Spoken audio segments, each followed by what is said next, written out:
ગાંધીનગરમાં વકરેલા ટાઇફોઇડને લઈ અમદાવાદ મહાનગરપાલિકા પણ હવે એક્શનમાં આવી ચૂકી છે। એ કોલાઇડ જેવા તત્વો પાણીમાં ન આવે તે માટે વિતરણ પહેલા જ સેમ્પલ લેવામાં આવશે।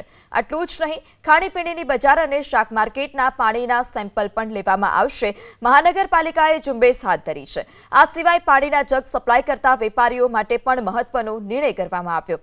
હવેથી પ્લાન્ટમાં પ્યુરિફાય કર્યા બાદ જ જગમાં પાણી ભરી શકાશે અને સપ્લાય કરવાનું રહેશે।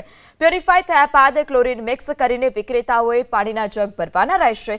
પ્લાન્ટ ધારકોને ક્લોરીન પ્લાન્ટ નાખવાની સૂચના આપવામાં આવી છે।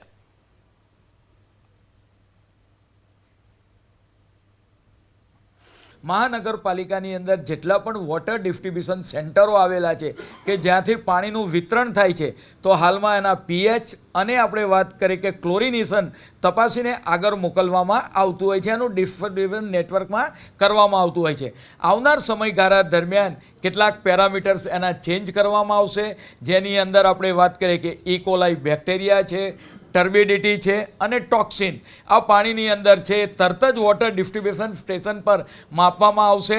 પરિણામે જો એની અંદર જો આ કોઈ ડાઉટ લાગે તો એ પાણીનું વિતરણ થાય નહીં અને પરિણામે રોગચાળો આગળ વધે નહીં। આ પ્રકારનું એક આયોજન કરવામાં આવ્યું છે।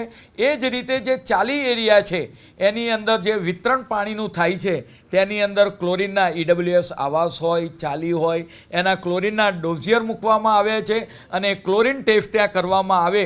પરિણામે જે ચાલી વિસ્તારની અંદર આપણે વાત કરીએ કે રોગચાળો જ્યારે ઝડપથી ફેલાતો હોય છે, પણ મહાનગરપાલિકા દ્વારા પ્રિકોશન લઈ એડવાન્સની અંદર એના ક્લોરીન ડોઝિયર મંજૂર કરવામાં આવ્યા છે।